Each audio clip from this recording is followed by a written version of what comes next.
গাজীপুর সদর থানা আওয়ামী মৎস্যজীবী লীগ কর্তৃক আয়োজিত আজকের এই সুন্দর আয়োজন শহীদ লিয়াকত হোসেন স্মরণে রাজা রবি রয়ের সেই আয়োজন অত্যন্ত সুন্দর একটি আয়োজন। এখন আপনার সামনে বক্তব্য রাখবেন গাজীপুর সদর থানা আওয়ামী মৎস্যজীবী লীগের সংগ্রামী সভাপতি রাজা সরকারকে বক্তব্য সংক্ষিপ্ত বক্তব্য রাখার জন্য অনুরোধ করছি।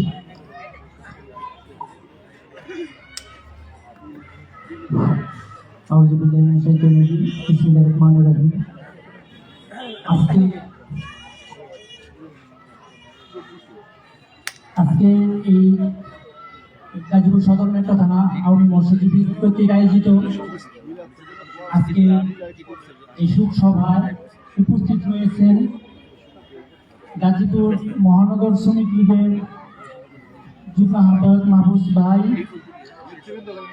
গাজী আজমদি কলেজের আমাদের প্রিয় স্যার বিপ্লব স্যার, আরো উপস্থিত রয়েছে আমাদের মাসুম ভাই, রকিব ভাই, রায়হান ভাই সহ দীপক দত্ত দাদা সহ আরো অনেক নেতৃবৃন্দ আছে, সবার নাম বলা যাবে না। আজকে এই জায়গা যার জন্য আজকে এই আয়োজন আমাদের আজকে বক্তব্য দেওয়ার মতো কিছু নাই আর কি, কারণ উনি আর আমাদের মাঝে নাই।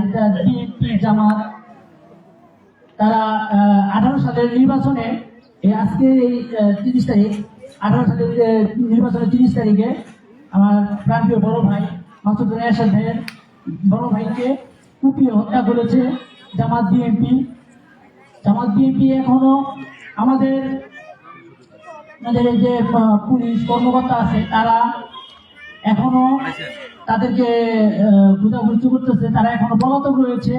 আমরা তাকে ওই আসামিগুলোকে আমরাও নিজেরাও অনেক করতেছি, তারা দেশের বাইরে কেউ কেউ আছে।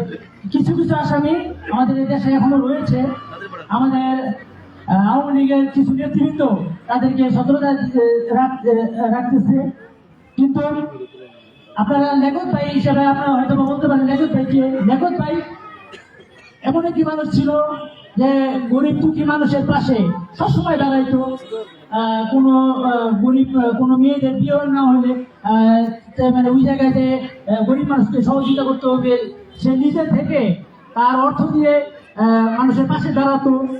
সে এমন ব্যক্তি, কারো সন্তান লেখাপড়া করতে পারতেছিল না, সে তার নিজের টাকা দিয়ে তাদের বাচ্চাদেরকে স্কুলে ভর্তি করে দিত। অনেক ভালো মানুষ ছিল, তার কথা আসলে বলা শেষ করা যাবে না। আমাদের আজকের যে প্রধান অতিথি আমার প্রান্তীয় বড় ভাই, আমি যার হাত ধরে আজকে রাজনীতিতে এসেছি, আমার প্রান্তীয় বড় ভাই, আমি দীর্ঘদিন তার সাথে চাকরি করেছি। সে আপনারা জানেন বিগত এই জায়গায় আমরা আরো অনেক প্রোগ্রাম করেছি, মানবিক অনেক কাজে আমার প্রান্তীয় বড় ভাই মাসুদ এরশাদ ভাই আপনাদের পাশে সবসময় থাকে। তো আজকে আজানের সময় হয়ে গেছে, আমার প্রান্তীয় বড় ভাই মাসুদ এরশাদ ভাই বক্তৃতা দিবে। আমি কথা বাড়াইলাম না, আপনারা লেখক ভাই জন্য দোয়া করবেন, এই কথা বলে আমি আমার বক্তব্য শেষ করছি। জয় বাংলা।